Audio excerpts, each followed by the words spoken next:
ओम ब्रह्म बृहस्पते नमः। प्रिय भक्तों, आज कार्तिक मास शुक्ल पक्ष की अष्टमी तिथि है और बृहस्पतिवार का दिन है। बृहस्पतिवार का दिन भगवान विष्णु को समर्पित है। इसमें बृहस्पति देव की पूजा की जाती है। आइए सुनते हैं बृहस्पतिवार व्रत कथा। बहुत समय पहले की बात है। भारत में एक राजा राज्य करता था। वह अति प्रतापी एवं दानी था। वह प्रतिदिन मंदिर में भगवत दर्शन करने जाता था और गुरु और ब्राह्मण की सेवा भी किया करता था। उसके द्वार से कोई भी याचक निराश होकर नहीं लौटता था। वह प्रत्येक गुरुवार को व्रत रखता और पूजन करता था। हर दिन गरीबों की मदद करता था, परंतु यह सब बातें उसकी रानी को पसंद नहीं थी। वह न व्रत करती थी और न किसी को एक भी पैसा दान के रूप में देती थी। वह राजा को भी ऐसा करने से रोकती थी। यह उस समय की बात है जब राजा शिकार खेलने वन को चले गए थे। महल में सिर्फ रानी और दासी थी। उस समय गुरु बृहस्पति साधु का रूप धारण कर राजा के दरवाजे पर भिक्षा मांगने आए। साधु ने रानी से भिक्षा मांगी तो वह कहने लगी, हे साधु महाराज, मैं इस दान पुण्य से तंग आ गई हूँ। इस काम के लिए तो मेरे पति ही बहुत हैं। अब आप ऐसी कृपा करें कि सारा धन नष्ट हो जाए तथा मैं आराम से रह सकूं। साधु का वेश रख के बृहस्पति देव ने कहा, हे देवी, तुम अति विचित्र हो। संतान और धन से कोई दुखी नहीं होता, सभी इसे चाहते हैं। पापी भी पुत्र और धन की इच्छा करता है। अगर तुम्हारे पास धन बहुत है तो भूखे प्यासे मनुष्यों को भोजन कराओ, ब्राह्मणों को दान दो, प्याऊ लगवाओ, धर्मशालाएं बनवाओ, कुआं, तालाब, बावड़ी, बाग बगीचे आदि बनवाओ तथा निर्धनों की कुंवारी कन्याओं का विवाह करवाओ, साथ ही यज्ञ आदि कराओ। इस प्रकार के कर्मों से आपके कुल का एवं आपका नाम लोक परलोक में प्रसिद्ध होगा एवं स्वर्ग की प्राप्ति होगी। किंतु वह मूर्ख रानी साधु की इन बातों से खुश नहीं हुई। वह बोली, हे साधु महाराज, मुझे ऐसी संपत्ति की आवश्यकता नहीं है जो मेरे काम न आए तथा जिसको मैं अन्य लोगों को दान दूं, जिसको रखने और संभालने में ही मेरा सारा समय नष्ट हो जाए। साधु ने रानी को समझाने का बहुत प्रयत्न किया, परंतु रानी अपनी बात पर अड़िग रही। तब साधु ने कहा, हे देवी, यदि तुम्हारी ऐसी इच्छा है तो जैसा मैं बताता हूँ तुम वैसा ही करना। बृहस्पतिवार के दिन गोबर से घर को लीपना, अपने केसों को पीली मिट्टी से धोना, केसों को धोते समय स्नान करना, राजा से कहना कि वह भी हजामत करवाए, भोजन में मांस मदिरा खाना, कपड़े धोबी के यहाँ धुलने डालना। इस तरह 7 बृहस्पतिवार निरंतर करने से तुम्हारा सब धन नष्ट हो जाएगा। ऐसा कहकर साधु रूपी बृहस्पति देव अंतर्धान हो गए। रानी ने साधु के कहे अनुसार ही भरपेट 7 बृहस्पति वैसा ही करने का विचार बनाया।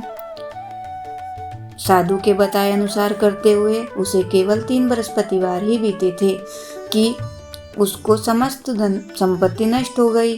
कहे अनुसार ही भरपेट भोजन करने के लिए भी दोनों समय परिवार तरसने लगा तथा सांसारिक भोगों से दुखी रहने लगा। इस प्रकार के अभावग्रस्त जीवन से तंग आकर एक बार राजा रानी से कहने लगा कि हे रानी, तुम यहाँ पर रहो, मैं दूसरे देश को जाता हूँ, क्योंकि यहाँ पर मुझे सभी मनुष्य जानते हैं, इसलिए मैं यहाँ कोई कार्य नहीं कर सकता।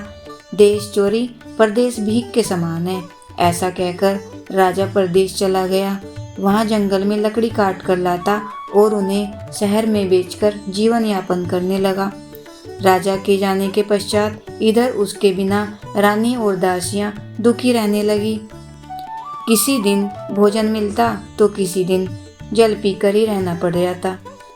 एक समय रानी और दासियों को 7 दिन बिना भोजन के व्यतीत हो गए तो रानी अपनी दासी से बोली, हे दासी, यहाँ समीप ही के नगर में मेरी बहन रहती है जो बहुत धनवान है। तू उसके पास जा और वहाँ से 5 सेर बेजर मंगाकर ले आ, जिससे कुछ समय के लिए गुजर बसर हो जाएगी। दासी उसकी बहन के पास गई। बृहस्पतिवार का दिन था। रानी की बहन उस समय ध्यान मग्न होकर पूजा कर रही थी। दासी ने रानी की बहन से कहा, हे रानी, मुझे आपके पास आपकी बहन ने भेजा है, मुझे 5 सेर बेजर दे दो।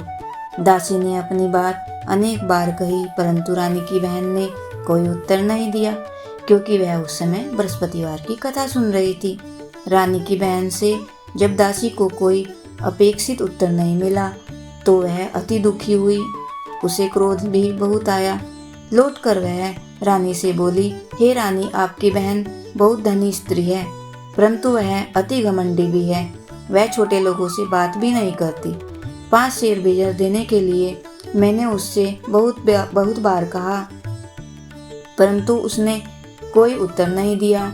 इस प्रकार मुझे निराश एवं खाली हाथ लौटना पड़ा। रानी बोली, हे दासी, इसमें मेरी बहन का किसी प्रकार का कोई दोष नहीं है।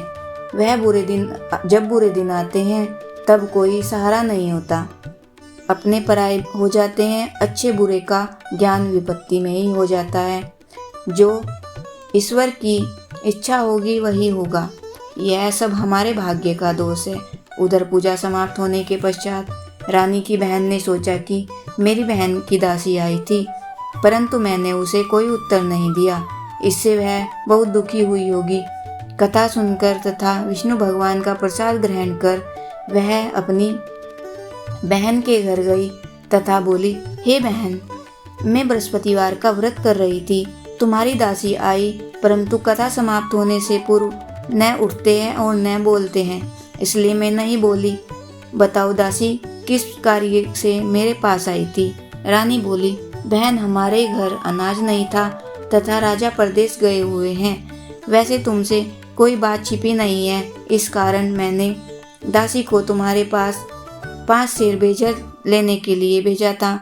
इस पर रानी की बहन बोली, हे बहन, बृहस्पति भगवान सबको मनवांछित फल देते हैं। देखो, शायद तुम्हारे घर में किसी कोने में अनाज रखा हो। यह सुनकर रानी की बहन बातों से विस्मित दासी घर के अंदर गई तो वहाँ उसे एक घड़ा बेजर का भरा मिला। उसे बड़ा आश्चर्य हुआ, क्योंकि उसके अनुसार घर का एक एक बर्तन अन्न से खाली था।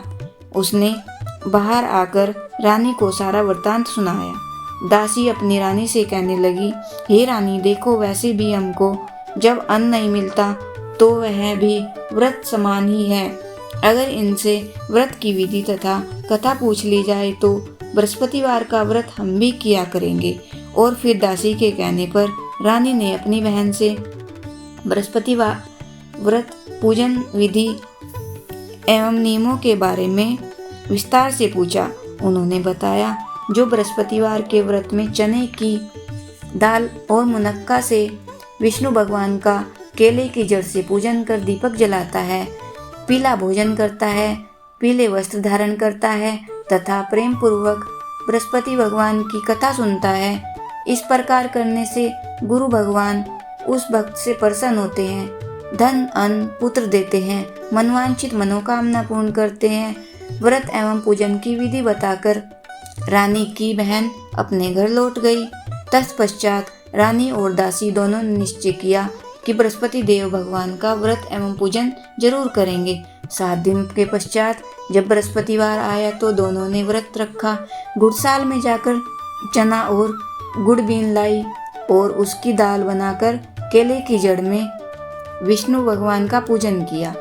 अब भोजन पीला कहाँ से आए, यह सोचकर दोनों बड़ी दुखी हुई, परंतु उन्होंने व्रत किया था, इसलिए बृहस्पति देव भगवान उनसे प्रसन्न थे। एक साधारण व्यक्ति के रूप में वे 2 थालों में सुंदर पीला भोजन लेकर आए और दासी को देकर बोले, हे दासी, यह भोजन तुम्हारे और रानी के लिए है, तुम दोनों ही इसे ग्रहण करना। दासी भोजन पाकर अति प्रसन्न हुई और रानी से बोली, हे रानी, भोजन कर लो। रानी को भोजन के विषय में कुछ पता नहीं था, इसलिए वह दासी से बोली, जा तू ही भोजन कर, क्योंकि तू व्यर्थ में हमारी ही हंसी उड़ाती है। दासी बोली, हे रानी, एक व्यक्ति भोजन दे गया है। रानी बोली, वह भोजन तेरे लिए दे गया है, इसलिए तू ही भोजन कर। दासी ने कहा, हे रानी, वह व्यक्ति हम दोनों के लिए भोजन दे गया है, अतः मैं और आप दोनों ही साथ साथ भोजन करेंगे। दोनों ने गुरु भगवान को धन्यवाद कर और नमस्कार कर भोजन प्रारंभ किया। उसके बाद से दोनों प्रत्येक बृहस्पतिवार को गुरु भगवान का व्रत और पूजन करने लगे। बृहस्पतिवार भगवान की कृपा से उन दोनों की भोजन एवं धन की कमी दूर हो गई, परंतु रानी फिर पुनः पहली प्रकार से आलस्य करने लगी। तब दासी ने कहा, हे रानी, आप पहले भी इसी प्रकार आलस्य करती थी।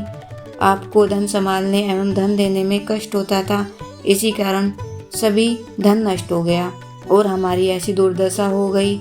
अब गुरु भगवान की कृपा से धन मिला है तो आपको फिर आलस्य हो रहा है।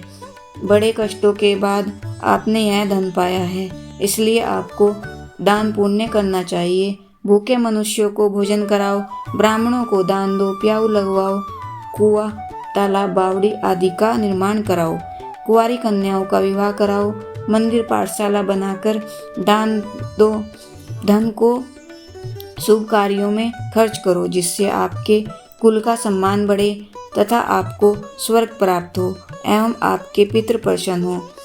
दासी की बात मानकर रानी ने इसी प्रकार के सद्कर्म करने प्रारंभ किए। इस प्रकार करने से उसका काफी यश फैलने लगा। कुछ दिनों बाद एक दिन रानी और दासी आपस में विचार करने लगी कि न जाने राजा किस दशा में होंगे, उनकी कोई खोज खबर नहीं है। रानी राजा की कोई खबर न पाकर उदास रहने लगी। गुरु भगवान से उन्होंने प्रार्थना की और भगवान ने रात्रि में राजा को स्वप्न में दर्शन देकर कहा, हे राजन, उठ, तेरी रानी तुझको याद करती है, अब अपने देश लौट जा। राजा प्रातःकाल उठा। वह सोचने लगा कि मैं किस प्रकार रानी के पास खाली हाथ जाऊंगा। मेरे पास तो कुछ भी नहीं। स्त्री जाति खाने और पहनने की ही साथी होती है। वह प्रभु की आज्ञा मानकर अपने नगर चलने को तैयार हुआ।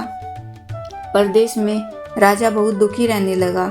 प्रतिदिन जंगल से लकड़ी बीन कर लाता और उसे शहर में बेचकर अपने दुखी जीवन को बड़ी कठिनाई से व्यतीत करता। एक दिन राजा दुखी होकर अपने पुराने दिनों को याद करने लगा और रोने लगा।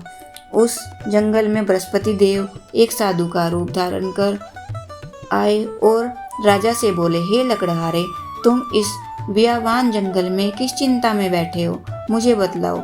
यह सुनकर राजा की आंखों में आंसू भर आए और वह साधु को प्रणाम कर बोला, हे प्रभु, आप सब कुछ जानने वाले हैं। इतना कहकर राजा ने साधु को अपनी समस्त व्यथा सुना दी। तब भगवान राजा से बोले, हे राजन, तुम्हारी पत्नी ने बृहस्पतिवार के दिन बृहस्पति देव का अपमान किया था, जिसके कारण तुम्हारी यह दुर्दशा हुई है। अब तुम किसी प्रकार की चिंता मत करो, भगवान तुम्हें पहले जैसे अधिक धन प्रदान करेंगे। देखो, तुम्हारी पत्नी ने बृहस्पतिवार का व्रत प्रारंभ कर दिया है। अब तुम बृहस्पतिवार का व्रत करके चने की दाल व गुड़ जल में लोटे में डालकर केले का पूजन करो। फिर कथा कहा या सुनो, भगवान तुम्हारी सभी इच्छाएं पूर्ण करेंगे। साधु के वचन सुनकर राजा बोला, हे प्रभु, मुझे लकड़ी बेचने के पश्चात इतना पैसा भी नहीं बचता कि भोजन करने के उपरांत कुछ भी बचा सकूं। मैंने रात्रि में अपनी रानी को व्याकुल एवं व्यथित देखा। मेरे पास कोई साधन नहीं है जिससे उसका समाचार भी जान सकूं। इसके अतिरिक्त मैं बृहस्पति देव की कथा भी नहीं जानता, जिसे कह या सुनकर मैं व्रत कर भगवान बृहस्पति का पूजन कर सकूं। साधु ने कहा, हे राजा, तुम किसी बात की चिंता न करो। बृहस्पतिवार के दिन तुम नित्य भांति लकड़ियां लेकर शहर में जाओ। तुम्हें रोज से 2 गुना धन प्राप्त होगा, जिससे तुम भली भांति भोजन कर लोगे तथा गुड़ एवं चने का प्रसाद खरीदकर बृहस्पति देव की पूजा भी कर सकते हो। बृहस्पतिवार की कहानी इस प्रकार से है। बृहस्पति देव की कहानी। प्राचीन समय में एक बहुत ही निर्धन ब्राह्मण था। उसके कोई संतान नहीं थी। ब्राह्मण नित्य पूजा पाठ करता था। ब्राह्मण स्वभाव से दयालु तथा धार्मिक विचारों वाला व्यक्ति था, परंतु उसकी पत्नी बहुत मलिनता के साथ रहती थी। वह न तो स्नान करती थी और न किसी देवता की पूजा किया करती थी। सुबह उठते ही सर्वप्रथम भोजन करती, बाद में घर के अन्य कार्य करती थी। अपनी पत्नी की ऐसी आदत के कारण ब्राह्मण देवता बहुत दुखी रहते थे। वह अपनी पत्नी को बहुत समझाते, किंतु उसका कोई परिणाम न निकलता। भगवान की कृपा से ब्राह्मण की स्त्री के एक कन्या उत्पन्न हुई। वह कन्या ब्राह्मण के घर में बड़ी होने लगी। वह बालिका प्रातः काल ही स्नान करके भगवान विष्णु का जप करती, बृहस्पति देव का व्रत भी करने लगी।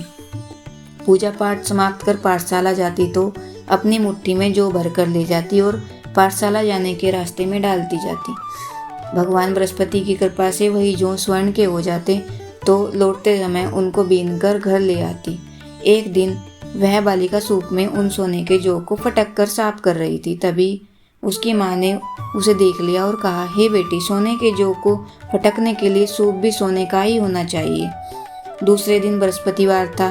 कन्या ने व्रत रखा और भगवान बृहस्पति से प्रार्थना करके कहा, हे प्रभु, यदि मैंने सच्चे मन से श्रद्धापूर्वक आपका पूजन किया है और व्रत किया है तो कृपया मुझे सोने का सूप दे दो। बृहस्पति देव ने उसकी प्रार्थना स्वीकार कर ली।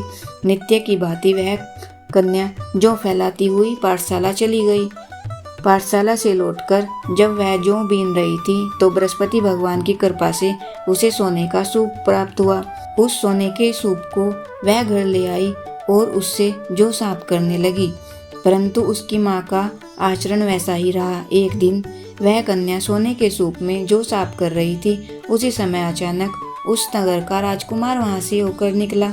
कन्या के रूप में एवं कार्य को देखकर राजकुमार कन्या पर मोहित हो गया। महल लौटकर राजकुमार अन्न तथा जल त्याग उदास होकर लेट गया। राजा को जब अपने पुत्र द्वारा अन्न जल त्यागने का समाचार प्राप्त हुआ तो अपने मंत्रियों के साथ वह राजकुमार के पास गए और बोले, हे बेटा, तुम्हें किस बात का दुख है? किसी ने तुम्हारा अपमान किया है अथवा कोई और कारण है? मुझे बतलाओ, मैं वही करूँगा जिससे तुम प्रसन्न हो जाओ। राजकुमार ने अपने पिता की बातें सुनी तो वह बोला, आपकी कृपा से मुझे किसी प्रकार का कष्ट नहीं है। किसी ने मेरा अपमान भी नहीं किया, परंतु मैं उस कन्या के साथ विवाह करना चाहता हूँ जो सोने के सूप में जौ फटक रही थी। यह सुनकर राजा आश्चर्य में पड़ गया और बोला, हे राजकुमार, इस तरह की कन्या का पता तुम लगाओ, मैं तुम्हारा विवाह उसके साथ अवश्य ही करवा दूंगा। राजकुमार ने प्रसन्न होकर राजा को उस ब्राह्मण कन्या के घर का पता बताया। राजा के आदेश पर मंत्री उस कन्या के घर गया और राजा का आदेश ब्राह्मण को कह सुनाया। कुछ ही दिन बाद ब्राह्मण की कन्या का विवाह राजकुमार के साथ हो गया। घर से कन्या की विदाई होते ही ब्राह्मण के घर में पहले की तरह निर्धनता वास करने लगी। अब भोजन के लिए अनाज भी बड़ी मुश्किल से मिलता। एक दिन दुखी होकर ब्राह्मण देवता अपनी बेटी के मिलने के लिए उसके घर गए। बेटी पिता की ऐसी अवस्था को देखकर अत्यंत दुखी हुई और उसने अपनी माँ का समाचार पूछा। ब्राह्मण ने पुत्री को सभी हाल कह सुनाया। पुत्री ने अपने पिता को बहुत सा धन देकर विदा किया। इस प्रकार ब्राह्मण का कुछ समय सुखपूर्वक व्यतीत हुआ, लेकिन धन समाप्त होने के बाद स्थिति पूर्ववत हो गई।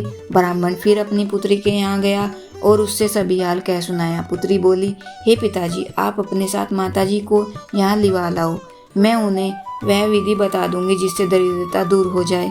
ब्राह्मण देवता अपनी पत्नी को साथ लेकर राजमहल अपनी पुत्री के पास पहुँचे तो पुत्री अपनी माँ को समझाने लगी, हे माँ, तुम सुबह उठकर सर्वप्रथम स्नान आदि करके भगवान विष्णु का पूजन किया करो तो सब निर्धनता दूर हो जाएगी। परंतु उसकी माँ ने उसकी एक न मानी।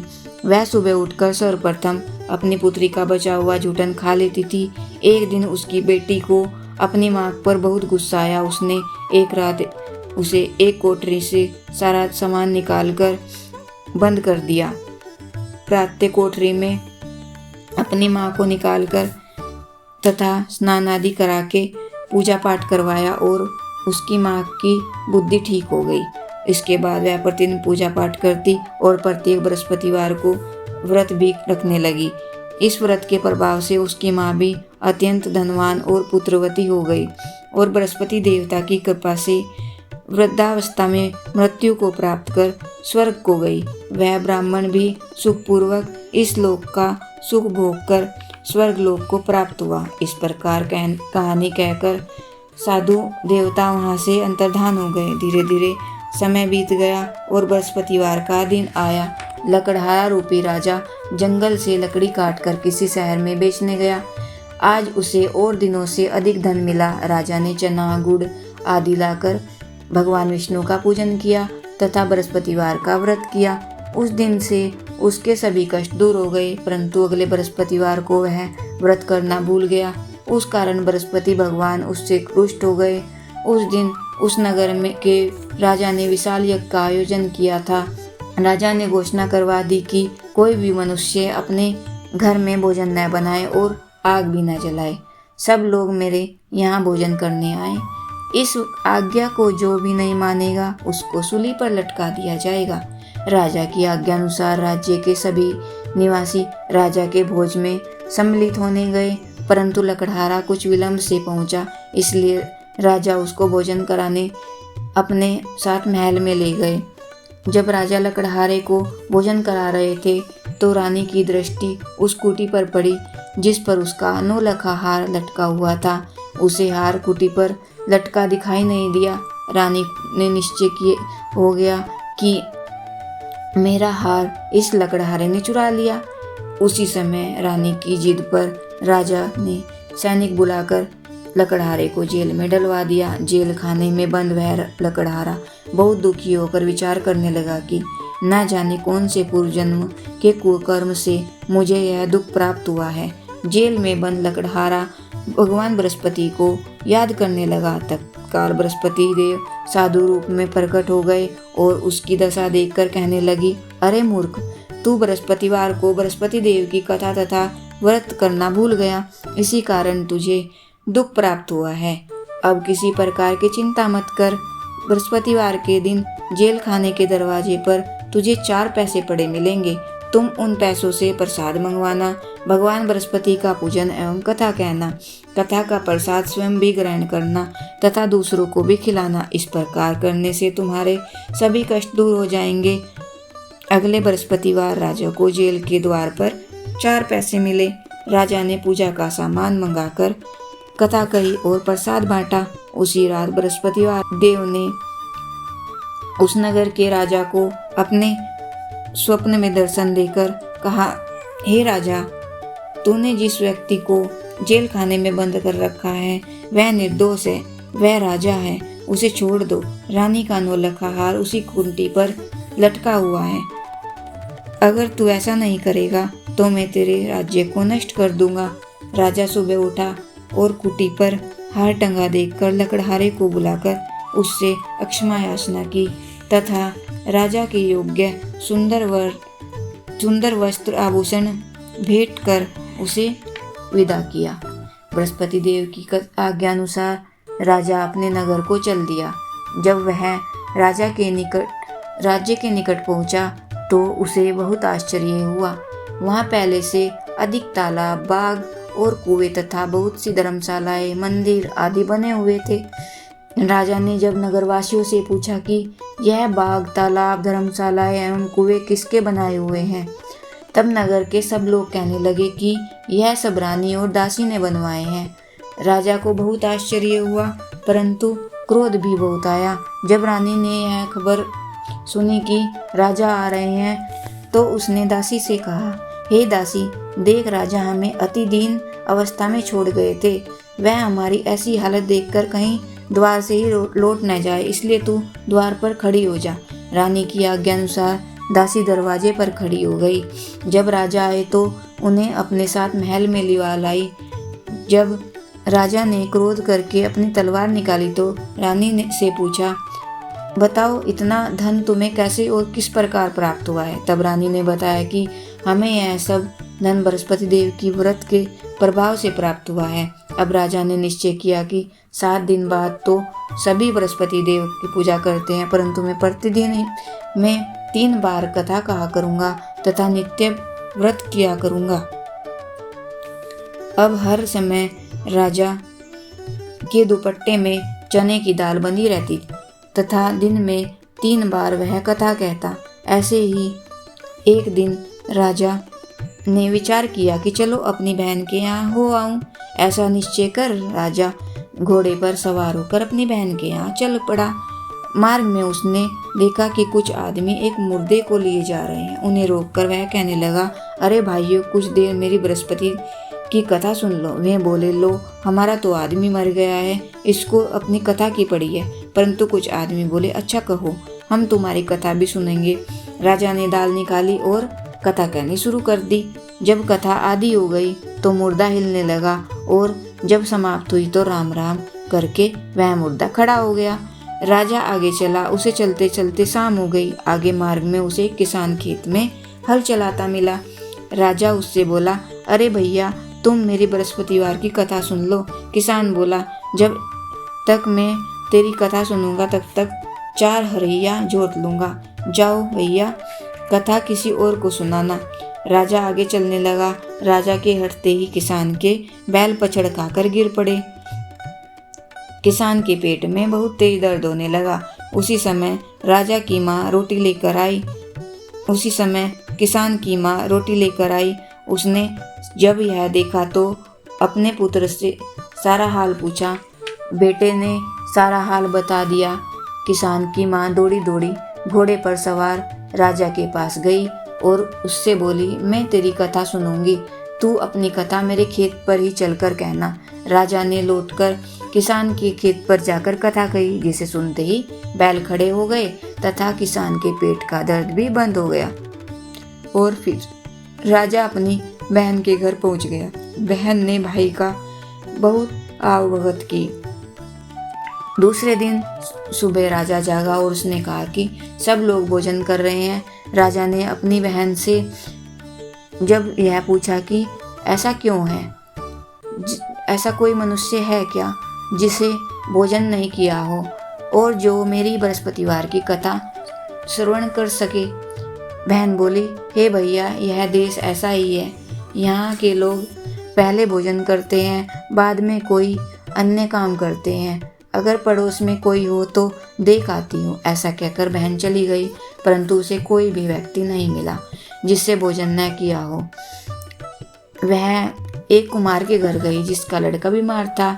उसे वह भी पता चला कि उसके यहाँ 3 दिन से किसी ने भोजन नहीं किया है। राजा की बहन ने अपने भाई की कथा सुनने के लिए कुम्हार से आग्रह किया तो वह तैयार हो गया। राजा ने जाकर बृहस्पतिवार की कथा कही और जिसको सुनकर कुम्हार का लड़का ठीक हो गया। अब तो राजा की हर ओर प्रशंसा होने लगी। कुछ दिन बाद एक दिन राजा ने अपनी बहन से कहा, हे बहन, मैं अपने घर जाऊंगा, तुम भी तैयार हो जाओ।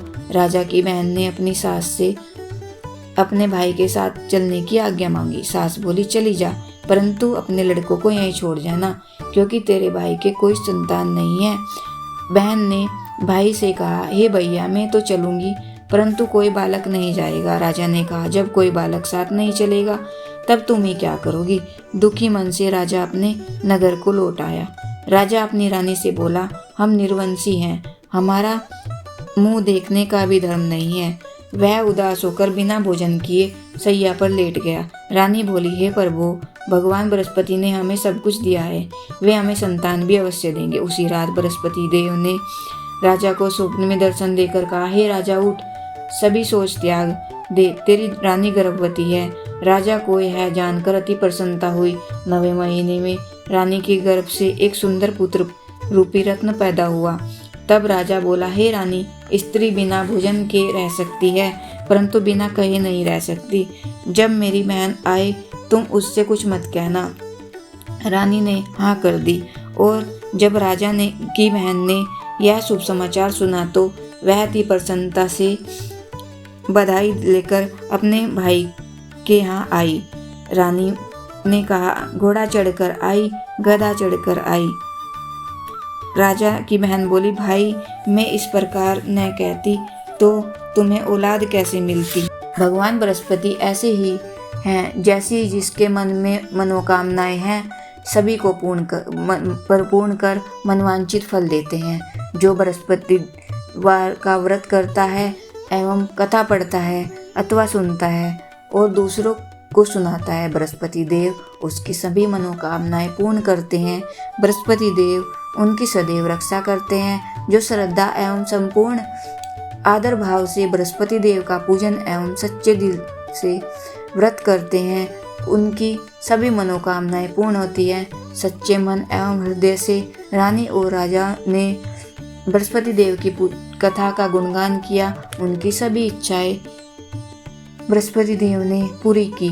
इसलिए सबको कथा कहने अथवा सुनने के बाद बृहस्पति भगवान का प्रसाद ग्रहण करना चाहिए तथा सच्चे मन से एवं भावना से भगवान बृहस्पति का मनन करते हुए सदा उनकी जय जयकार करनी चाहिए। बोलिए श्री बृहस्पति देव भगवान की जय।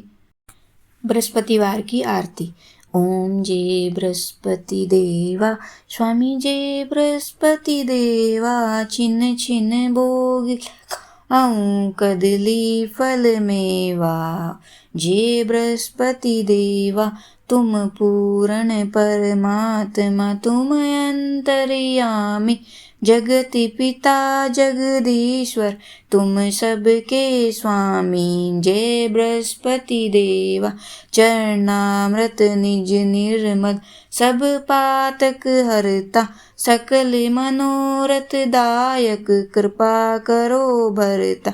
जय बृहस्पति देवा तन मन धन अर्पण कर, जो जन शरण पड़े प्रभु प्रकट तब होकर, आकर द्वार खड़े। जय बृहस्पति देवा दीन दयाल दयानिधि, भक्तन हितकारी, पाप दोष सब हरता भव बंधन हारी। जय बृहस्पति देवा सकल मनोरथ दायक, सब संशय हारी, विषय विकार मिटाओ संतन सुखकारी।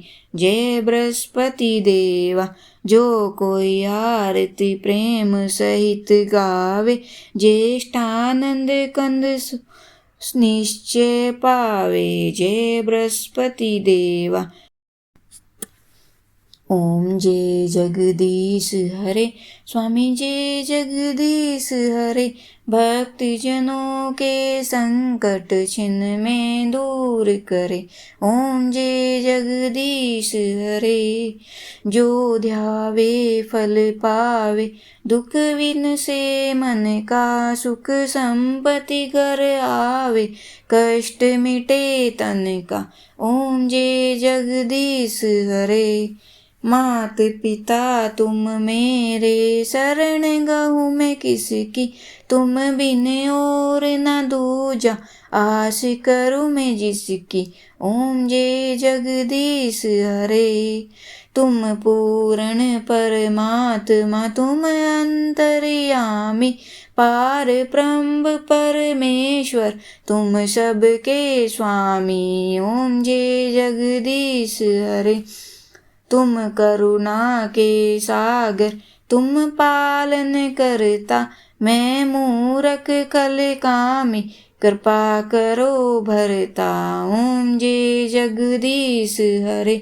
तुम हो एक अगोचर, सबके प्राणपति, किस विधि मिलूं गोसाई, तुमको मैं कुमति। ओम जय जगदीश हरे।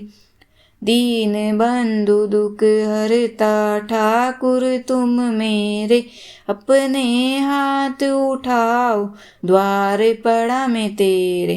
ओम जय जगदीश हरे।